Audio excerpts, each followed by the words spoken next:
Le Singapour Smash a débuté ce dimanche et se déroulera jusque dimanche prochain. Bonjour à toutes et à tous et bienvenue pour cette preview du premier gros événement ping de l'année. Mais avant ça, générique.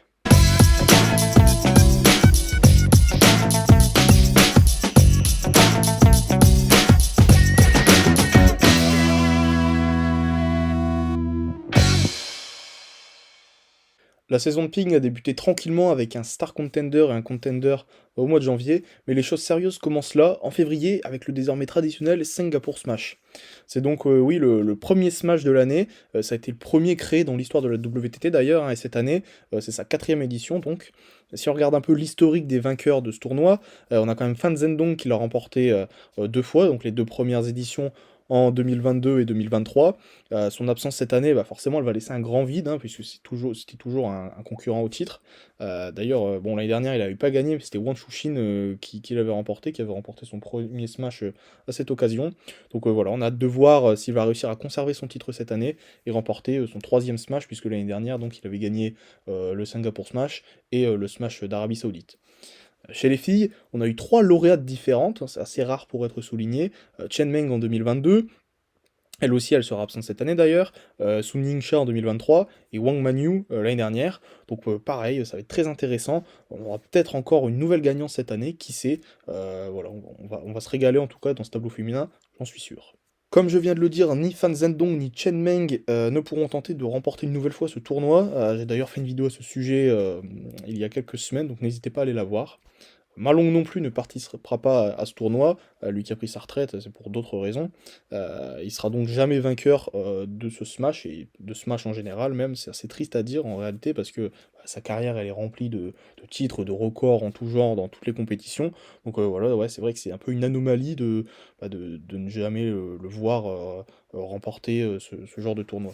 Lin Gao Yuan, lui non plus, ne sera pas de la partie. Alors, c'est des raisons tout à fait différentes et beaucoup plus tristes, j'ai envie de dire, puisque apparemment c'est dû à la disparition de son père. Donc, on lui adresse bien évidemment toutes nos condoléances. Les tableaux sont sortis il y a maintenant quelques jours, et il y a des choses assez intéressantes à voir. On peut voir que Félix, il a une partie de tableau assez abordable avant les quarts de finale. S'il parvient à ce stade, il pourrait rencontrer Liang Jingkun, donc le chinois qui est quatrième mondial maintenant, si je dis pas de bêtises. Ça serait vraiment très intéressant de les voir jouer ensemble, parce qu'ils se sont jamais joués. Et voilà, ça serait un beau match, peut-être un bon match-up pour Félix. En plus, Liang, il a un jeu super spectaculaire, hein, on l'a bien vu l'année dernière contre Simon Gauzy plusieurs fois. Donc voilà, oui, si ce match a lieu, ça serait vraiment sympa de le voir et de le regarder. Pourrait avoir aussi une certaine importance dans le classement mondial, parce que bah, Leung Jin-kun l'année dernière sur ce Singapour Smash il a fait finale, donc il a pas mal de points à défendre. Et puis bah, voilà, on sait que Félix et lui ils sont côte à côte au classement mondial. Donc voilà, Félix pareil, il avait aussi fait enfin lui il avait fait 2000 l'année dernière, donc il a aussi beaucoup de points à défendre. Donc là s'ils se rencontrent tous les deux en quart, bah forcément ça va être très intéressant de voir qui l'emporte pour un peu savoir qui va prendre le dessus au classement mondial et garder ou prendre encore plus de points que l'année dernière. En demi, si Félix passe, ça serait contre Wang Chuxin. Donc bah pareil, hein, l'année dernière, Félix il avait perdu, il avait joué contre Wang Chuxin en demi, il avait perdu. Donc là, il pourrait essayer de prendre sa revanche sur ce tournoi. Bon, pour l'instant, on est encore très loin, je vous l'accorde, mais voilà, c'est quelque chose qu'on peut garder dans un coin de notre tête, et ça pourrait être déjà un très grand moment dans ce début de saison. Alexis, alors il a un premier match plutôt abordable, donc ça serait vraiment sympa pour lui de le gagner, de prendre un peu de confiance et de gagner un match en Smash, parce que l'année dernière il n'en a pas gagné. Bon, après il n'a pas eu des tirages faciles, hein, loin de là, mais voilà, ça serait sympa de gagner un match enfin en Smash. Et puis après, bon, par contre au second tour ça se corse un peu avec les Chinois, les Japonais, qu'est-ce que je dis? Avec soit Matsushima, soit Shinozuka, donc ça va pas être facile, mais moi j'y crois, je pense qu'il peut le faire. Et puis même plus tard, hein, les autres joueurs dans sa partie de tableau, c'est pas des débutants, c'est des joueurs qui peuvent être très dangereux. Un Choufei, Omar Assar, voilà, ils sont pas à prendre à la légère. Donc bon, Alexis, va falloir qu'il sorte de gros matchs s'il veut aller loin dans le tournoi, mais bon, on a bien vu l'année dernière au championnat d'Europe qu'il en est possible. Alors, est-ce que cette semaine sera plus ou moins similaire à la semaine qu'il avait vécue là, je crois que c'était au mois d'octobre? Bah, on l'espère. Et en tout cas, c'est le genre de moment et de performance qu'il va devoir recréer s'il veut s'installer durablement dans le top 15 et voire essayer de rentrer dans le top 10, ce qui semble être l'un de ses objectifs pour cette saison. Simon, pour une fois, il a un tirage pas dégueu pour le premier tour. Il joue un qualifié, donc là c'est Ionescu. C'est pas comment dire? Je pense pas que ce soit le meilleur tirage des qualifiés, mais ça va encore, ça aurait pu être pire, ça aurait pu être Chen Yuanyu, enfin voilà.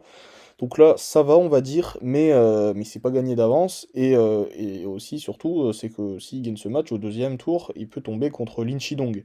Alors, bon, encore une fois, la poisse de Simon Gauzy, franchement, je sais pas comment ça se fait, mais il a pas de bol, ce mec. Il peut jamais, ouais, il a jamais de bol dans les tirages, il peut jamais espérer gagner deux trois matchs un peu faciles pour se mettre en jambe. Toujours des gros joueurs directs.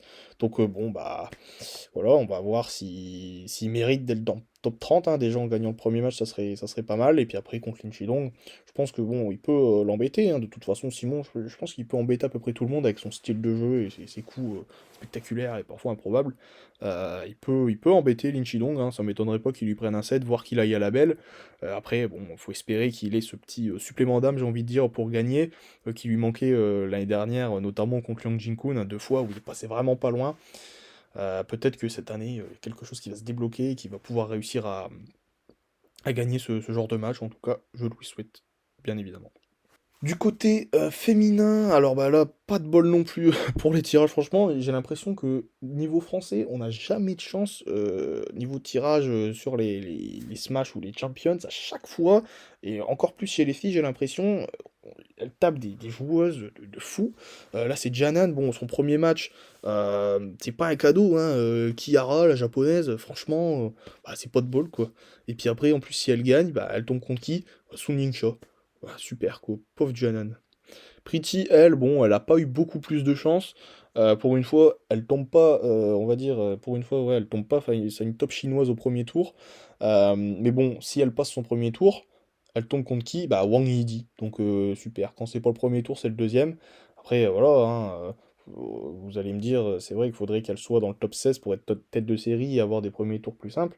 Mais bon, en même temps, si à chaque fois au premier tour, elle tombe contre des joueuses super fortes, bah, elle peut pas gagner de points, pas gagner de match, pas gagner de points et pas monter au classement. Donc c'est un peu un cercle vicieux, une spirale infernale dans laquelle elle est. On espère qu'elle va réussir à s'en sortir un jour, mais ouais, là, c'est vraiment pas de bol non plus pour Pretty. Niveau fille, on n'est pas verni. Du côté des doubles, notamment double masculin, on a deux paires françaises engagées. Alors déjà, les fameux frères Lebrun, les frères Lunettes, qui sont quand même, je le rappelle, numéro 1 mondiaux ensemble, hein. Ils ont gagné le Finals l'année dernière, donc super performance, bravo à eux. Ils sont aussi champions d'Europe, champions de France. Bon, on sent que c'est vraiment le meilleur double européen, ça, il y a assez peu de débat, j'ai envie de dire. Même si c'est vrai qu'il y a des Suédois qui sont pas mauvais. Après, est-ce que c'est les meilleurs mondiaux? Parce que là, ils sont numéro un, c'est parce qu'ils font quand même beaucoup de tournois ensemble, hein. Les Chinois, souvent, ils intervertissent. Et comme ils sont pas tout le temps tous là, ça c'est dur d'avoir une paire chinoise qui se démarque des autres et qui fait vraiment tous les tournois ensemble à fond, alors qu'eux, ils les font quand même assez régulièrement. Voilà, ça explique un peu aussi leur classement, mais il n'y a pas que ça, hein, ils sont quand même très très forts. Donc bah, on va voir s'ils méritent vraiment véritablement cette place dans ce tournoi. Ça sera vraiment sympa de les voir remporter ce tournoi. Moi, de toute façon, je l'ai dit. N'hésitez pas à me suivre, j'en profite pour faire ma pub, n'hésitez pas à me suivre sur X. J'ai fait des petits pronostics et dans ces pronostics, pour le Singapour Smash, bah, j'ai dit qu'en double, moi je voyais bien les frères Lebrun gagner. Donc on verra bien si mon pronostic se vérifie.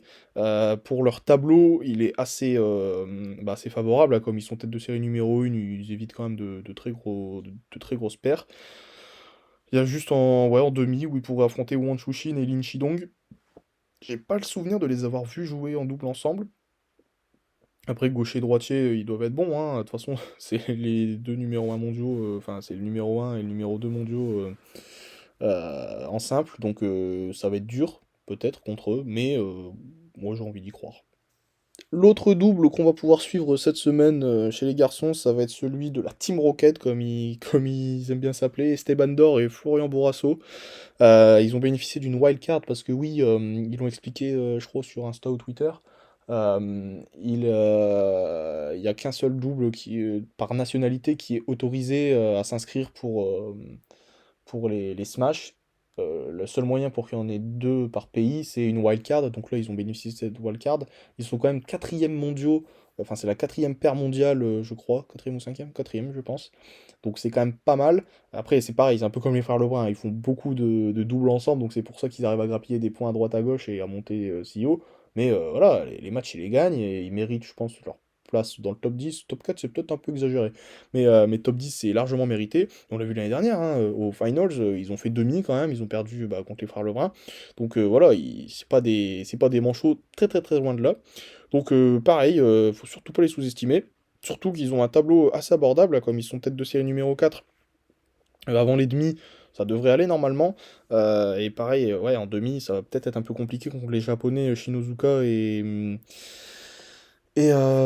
c'est qui le deuxième? C'est Yoshimura, je crois. Alors, je vais vérifier. Ah non, c'est Shinozuka et Togami, je dis des bêtises. Shinozuka et Togami, donc contre eux, ça va peut-être être un peu compliqué, mais ça sera un bon test. On verra si ils méritent de monter encore dans le classement, et peut-être qu'on aura, qui sait, une finale franco-française pour ce Singapour Smash qui rappellerait la finale des championnats de France de l'année dernière. Ça serait sympa, et moi j'ai envie de dire, pourquoi pas.